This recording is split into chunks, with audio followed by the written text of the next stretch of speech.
నమస్కారం. Welcome to నవలా హృదయం. ఈరోజు కథ వసంత శిశిరం. రచించిన వారు శ్రీమతి నవీన గారు. కథలోకి వెళ్లబోయే ముందు ఛానల్ను సబ్స్క్రైబ్ చేయడం మర్చిపోవద్దు. ఇక కథలోకి వెళ్ళిపోదాం. సూచనలను చూసి మనసులోనే మెచ్చుకుంటాడు చైర్మన్. అక్కడే తలదించుకుని ఉక్రోషంగా నిలబడతాడు రామ్మోహన్. ముఖంలో ఎలాంటి భావం లేకుండా డీన్ని చైర్మన్ను చూస్తూ ఉంటుంది శిశిర. చైర్మన్ నోరు మెదుపుతూ, సరే, ఇక జరిగిందేదో జరిగిపోయింది.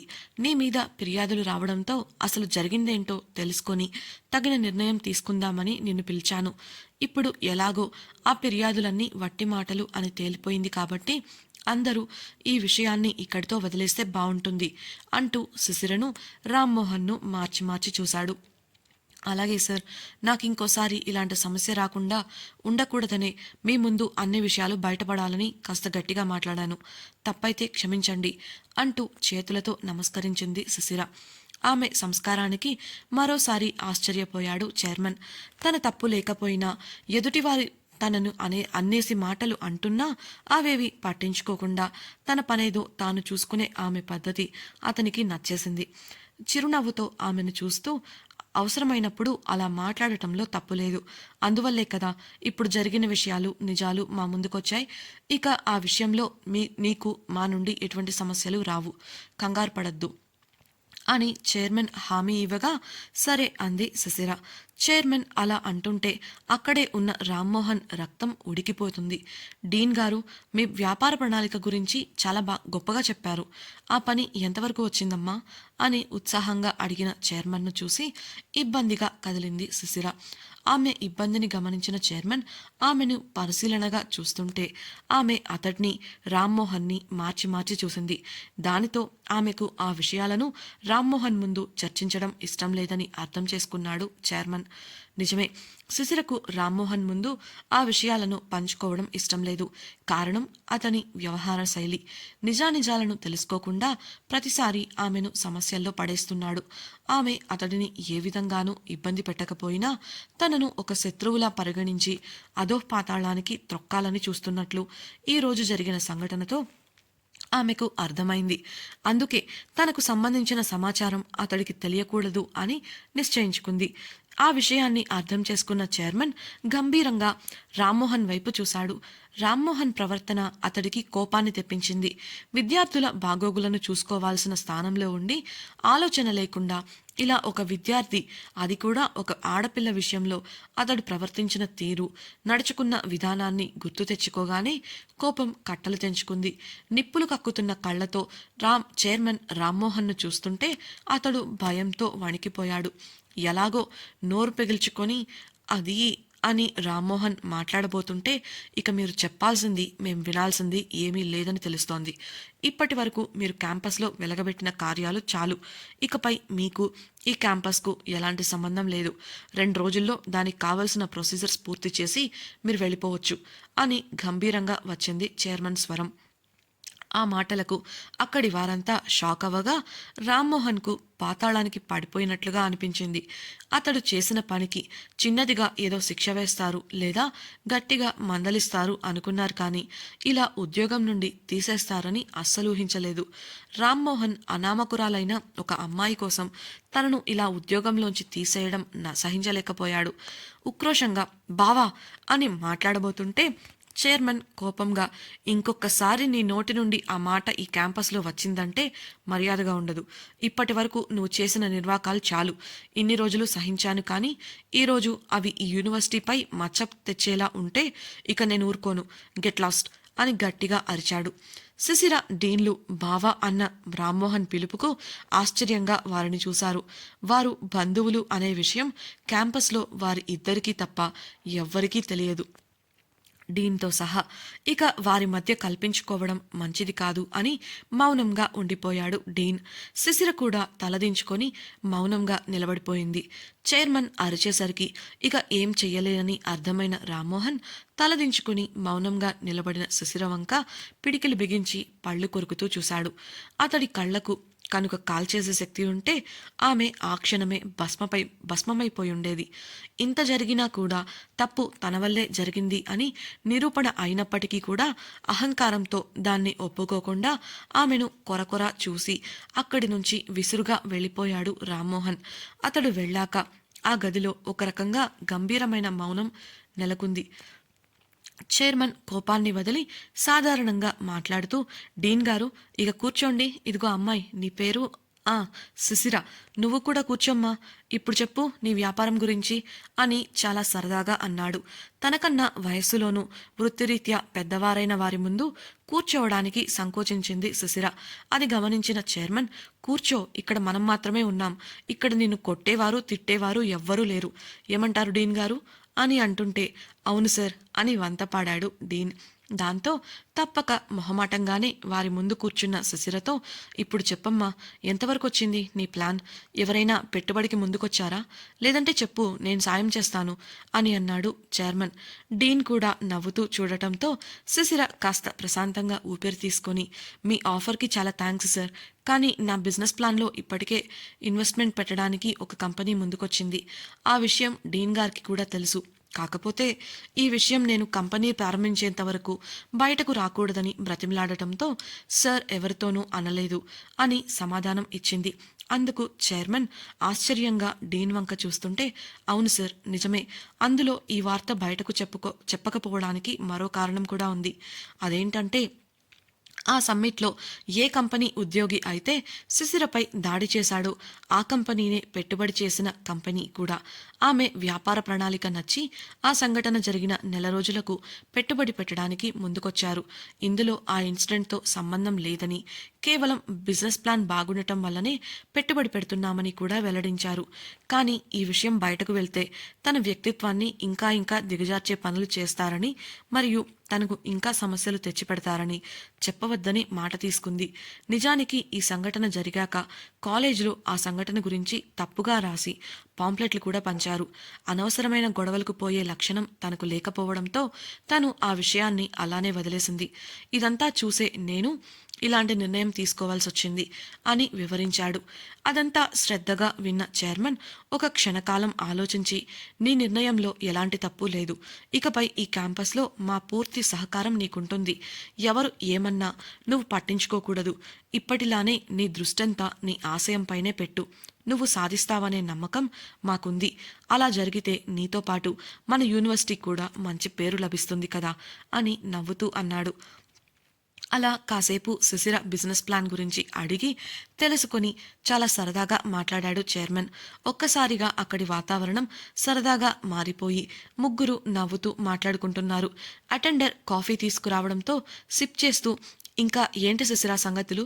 అవును, నీకు పెళ్ళయిందన్నావు కదా, మీ హస్బెండ్ ఏం చేస్తుంటారు అని అడిగాడు చైర్మన్. శిశిర మొహమాటంగానే, అది తను స్మార్ట్ వర్క్ గ్రూప్లో పనిచేస్తున్నారు సార్ అని సమాధానం ఇవ్వగా, ఏంటి అని ఆశ్చర్యపోయారు ఇద్దరు. శిశిర చిన్నగా నవ్వుతూ, నేను కూడా ఇలానే ఫీల్ అయ్యాను సార్. వాళ్ళ ప్రొఫెషన్ గురించి తెలిసినప్పుడు వాట్ ఏ కోఇన్సిడెంట్ అని అనిపించింది అని చెప్పింది. ఓ అలాగా, వారి పేరు అడిగాడు చైర్మన్. వాసు సార్ అని సమాధానం ఇచ్చింది శిశిర. ఒక్క క్షణం పాటు ఆమెను అలానే ఆశ్చర్యంగా చూశాడు చైర్మన్. ఏంటి సార్, ఏమైంది అని డీన్ అడగడంతో తేరుకొని, ఏం లేదు అని నవ్వుతూ కాఫీ కప్పును బల్లపై పెట్టి, ఓకే దెన్, ఇకపై క్యాంపస్లో నీకు ఎలాంటి సమస్య వచ్చినా నువ్వు నేరుగా మా దగ్గరకు రావచ్చు. నీకు ఏ సహాయం ఉన్నా కూడా అడగొచ్చు అని అభిమానంగా చెప్పాడు చైర్మన్. అందుకు నవ్వుతూ, thank you so much sir అని చెప్పిన శిశిరతో, అన్నట్లు నువ్విప్పుడు ఇంకా ఏదైనా మాట్లాడాలా అని అడిగాడు చైర్మన్. అందుకు కాస్త ఆలోచనలో పడిన శిశిర నెమ్మదిగా, అవును సార్, ఒక విషయంపై మాట్లాడాలి అని చెప్పింది. ఏంటో చెప్పు, నా వల్ల అయినంత సహకారం నీకు ఎప్పుడూ ఉంటుంది అన్న చైర్మన్తో తన మనసులో ఉన్న విషయం చెప్పింది శిశిర. ఆ తర్వాత వారికి చెప్పేసి బయటకు వచ్చేసింది. శిశిర బయటకు వెళ్లడమే చైర్మన్ తన ఫోన్ తీసి, ఇంత చిన్న వయసులోనే తను ఇలా ఉండటం నిజంగా తను ఒక అద్భుతం రా అని టైప్ చేసి నవ్వుతూ సంతృప్తిగా ఎవరికో మెసేజ్ చేశాడు. శిశిర మాటలతో నేరుగా కేఫ్కి వెళ్ళింది ఉమ. శిశిర గురించి ఆందోళన చెందుతూ లోపల అడుగుపెట్టిన ఆమె అక్కడ ఉన్న వ్యక్తిని చూసి కళ్ళు చిట్లించింది. ఈ మనిషి ఇప్పుడు ఇక్కడ ఎందుకుంది అని ఆలోచిస్తూ లోపలికి వెళ్ళి కేఫ్ యూనిఫామ్ మార్చుకుని రిసెప్షన్ డెస్క్లో నిలబడింది. కాఫీ తాగుతూ ఎవరి కోసమో ఎదురు చూస్తున్నట్లుగా ఉన్న ఆ వ్యక్తి ప్రవర్తనను గమనిస్తూ ఆ తర్వాత తన పనిలో పడిపోయింది. ఎంత పనిలో ఉన్నా మధ్య మధ్యలో శిశిర నుండి మెసేజ్ వస్తుందేమో అని ఆమె చూపంతా ఫోన్ మీదే ఉంది. అలా 30 గంట గడిచాక ఆమె ఫోన్లో మెసేజ్ వచ్చిన నోటిఫికేషన్ మ్రోగింది. చైర్మన్ క్యాబిన్ నుండి బయటకు వచ్చిన శిశిర ఆ మెసేజ్ని పంపింది. మీటింగ్ అయింది, నేను కేఫ్కి వస్తున్నాను అన్న శిశిర మెసేజ్తో అప్పటి వరకు ఆమెలో ఉన్న ఆందోళన పూర్తిగా తీరిపోయింది. ఫోన్ లోపల పెట్టుకొని నిశ్చింతగా తల ఎత్తిన ఆమెకు ఎదురుగా అదే చోటులో తను వచ్చిన దగ్గర నుంచి కూర్చున్న వ్యక్తి కనిపించగా ఆలోచనలో పడింది. ఇంతలో కస్టమర్ రావడంతో వారి ఆర్డర్ తీసుకొని తయారు చేసి వారికి అందించింది. ఆ వ్యక్తి రాకకు గల కారణం ఏంటో తెలుసుకోవాలని నిశ్చయించుకొని ఆ వ్యక్తి కూర్చున్న వైపుకు కదిలింది ఉమ. సరిగ్గా అదే క్షణంలో కేఫ్ లోపలికి వచ్చిన శిశిర ఉమను చూసి, కాస్త నీళ్ళిలా ఇవ్వు ఉమా, అక్కడి నుంచి నడిచొచ్చేసరికి దప్పికగా ఉంది అనడంతో ఉమ మరియు ఆ వ్యక్తి ఇద్దరూ శిశిరను చూశారు. ఆమె మాటలకు ఉమ పక్కనే బల్లపై ఉన్న నీళ్ల బాటిల్ని అందించగా తాగి సాధారణంగా చుట్టూ చూస్తున్న శిశిర కళ్ళు ఆ వ్యక్తిపై పడ్డాయి. అదే సమయంలో ఆ వ్యక్తి కూడా శిశిరను చూస్తూ ఉండటంతో ఆలోచనలో పడింది శిశిర. ఆ వ్యక్తి లేచి హుందాగా నడుచుకుంటూ వచ్చి శిశిరతో, హాయ్ శిశిర, నీతో మాట్లాడాలి, అందుకే వచ్చాను, నువ్వు ఫ్రీగానే ఉన్నావా అని అడగగా, హాయ్ సౌమ్య, చెప్పండి అంది శిశిర. అవును, అక్కడికి వచ్చి అంతసేపటి నుండి అక్కడే ఎదురు చూస్తూ ఉంది సౌమ్యనే. చుట్టూ చూసి మాట్లాడుతూ, ఇక్కడ కాదు ఇంకెక్కడికైనా వెళ్దామా అని అడిగింది సౌమ్య. ఏదో ముఖ్యమైన విషయం మాట్లాడాలి అనుకున్నట్లు శిశిరకు అర్థమై, సరే లోపలికి వెళ్ళి మాట్లాడుకుందాం రండి అని చెప్పి అక్కడే ఉన్న చిన్న ఆఫీస్ రూంలోకి వెళ్ళింది శిశిర. ఆమెను అనుసరిస్తూ ఆ గదిలోకి వెళ్ళిన సౌమ్య ఆ గదిని తీక్షణంగా పరిశీలించింది. శిశిర మాట్లాడుతూ, ఏమనుకోవద్దు సౌమ్య, ఇది చాలా చిన్న గది, అయినా కూడా మనం మాట్లాడుకునేవి బయట వారికి వినపడవు, అందుకే తీసుకొచ్చాను అని అనగా సౌమ్య నవ్వుతూ, ఇట్స్ ఓకే, చిన్న గదైనా చాలా శుభ్రంగా అందంగా ఉంది, నువ్వు చాలా బాగా పనిచేస్తావనుకుంటాను అంది. ఆమె స్వరంలో ఏదో తెలియని పుల్లవిరుపుతనం తొణికిసలాడింది. అదేమీ పట్టించుకోకుండా శిశిర అక్కడ ఉన్న కుర్చీ చూపిస్తూ, కూర్చోండి సౌమ్య, ఏదో మాట్లాడాలన్నారు అని తను కూడా మరో కుర్చీలో కూర్చుంది. సౌమ్య కూర్చుంటూ శిశిరతో మాట్లాడటానికి కాస్త సంకోచించింది. మీరెందుకు సంకోచిస్తున్నట్లుగా అనిపిస్తోంది సౌమ్య, అంతా బాగానే ఉంది కదా అని శిశిర అడగగా, సౌమ్య బాగానే ఉంది, అదేంటంటే నిన్న జరిగిన దాని గురించి మాట్లాడటానికి కాస్త ఇబ్బందికరంగా ఉంది అని చిన్నగా తలదించుకొని చెప్పింది. అందుకు శిశిర నిన్న జరిగిన విషయం గుర్తు చేసుకుని, అందులో మీ తప్పేమీ లేదే, అయినా అప్పుడే మీరు సంజాయిషి ఇచ్చేశారు కదా, ఇంకా ఎందుకు దాని గురించి ఆలోచిస్తున్నారు అంటూ శిశిర చెప్పగా, నా స్నేహితులు అలా మాట్లాడటానికి కారణం నేనే శిశిర, ఐఎమ్ రియలీ సారీ అని చెప్పింది సౌమ్య. శిశిర అర్థం కానట్లు ముఖం పెట్టి చూస్తుంటే, అది విషయం ఇంతవరకు వచ్చింది కాబట్టి నీ దగ్గర దాచడం సరైన నిర్ణయం కాదు. మా తాతగారి ద్వారా వాసు నాకు పరిచయం అయినప్పటి నుండి అతడంటే నాకు చాలా ఇష్టం. తనకు భార్యను కావాలని, తనతో జీవితాన్ని పంచుకోవాలని ఆశపడ్డాను. తనకు బిజినెస్ మేనేజ్మెంట్ అంటే ఇష్టమని తెలిసి తనకు భార్యనైతే తనకు తోడుగా ఉండాలని నాకు ఇష్టం లేకపోయినా ఫారెన్ వెళ్ళి మేనేజ్మెంట్ స్టడీస్ పూర్తి చేశాను. కానీ నేను ఎంత చేసి ఏం లాభం, నా దురదృష్టం, నేను తిరిగి వచ్చేసరికి మీ పెళ్లి జరిగిపోయింది. నేను పెళ్లి చేసుకోవాలనుకున్న వాసుని నువ్వు నీ సొంతం చేసుకున్నావు. నా ప్రేమ విషయం నా స్నేహితులకి ముందు నుండి తెలుసు. వాసుని మర్చిపోలేక నేను బాధపడటం చూసి తట్టుకోలేక పార్టీలో నిన్ను చూడగానే నువ్వు వాసుని నాకు దూరం చేశావన్న కోపంతో అలా ప్రవర్తించారు, అంతే తప్ప వాళ్ళు చాలా మంచివాళ్ళు. మరోసారి ఐఎమ్ రియల్లీ సారీ శిశిర అని వివరించింది సౌమ్య. సౌమ్య చెప్పినదంతా విన్న శిశిరకు ఆమె మాటల్లో ఏదో గూఢార్థం కనిపిస్తుంటే వాటిని మంచిగా తీసుకోవాలా చెడుగానా అర్థం కాక కొద్ది నిమిషాల పాటు ఆలోచనలో పడింది. ఆ తరువాత ఒక నిర్ణయానికి వచ్చి సౌమ్య వంక చూడగా ఆమె కన్నిటిని తుడుచుకుంటూ కనిపించింది. ఆప్యాయంగా ఆమె చేతిపై చేయి వేసిన శిశిర ఆమె ముఖంలోకి చూస్తూ, సౌమ్య, మన జీవితంలో మనం అనుకున్నవన్నీ జరుగుతాయి అని అనడానికి గ్యారంటీ లేదు. అందుకు నిదర్శనమే నా జీవితం. నేనెప్పుడూ పెళ్లి గురించి ఆలోచించలేదు. అలాంటిది అనుకోని సంఘటనలు జరిగి వాసు గారు భర్త స్థానంలో నా జీవితంలోకి వచ్చారు. ఆయన చాలా మంచివారు. మీ బాధను నేను అర్థం చేసుకోగలను. కానీ ఇప్పటికే వివాహం అనే బంధంతో మేమొకటయ్యాం. మీరు చాలా తెలివైన వారు కాబట్టి ఆ విషయం అర్థం చేసుకొని మీ దారిలో మీరు వెళ్ళాలనుకుంటున్నారని నాకు అర్థమవుతుంది. మీ ప్రయత్నం మీరు చేస్తున్నారు, తప్పులేదు. బాధపడకండి. మీ జీవితంలో మిమ్మల్ని ప్రేమించే వ్యక్తి త్వరలోనే మీకు ఎదురుపడతారు. ఇక మీ స్నేహితులు చేసిందంటారా? ఏదో ఆవేశంలో అలా చేశారు. మీరు తెలివైన వారు కాబట్టి అలాంటి పని చేయరని నాకు తెలుసు. నేను వాటిని పెద్దగా పట్టించుకోను. డోంట్ వరీ అని చెప్పింది. కానీ మనసు లోతుల్లో ఎక్కడో ఏదో అనుమానం తనను తొలుస్తోంది. కానీ బయటపడకుండా చాలా సాధారణంగా ఉండటానికి ప్రయత్నించింది. సౌమ్య ఏ భావము లేకుండా, థ్యాంక్ యూ శిశిర, నన్ను అర్థం చేసుకున్నందుకు.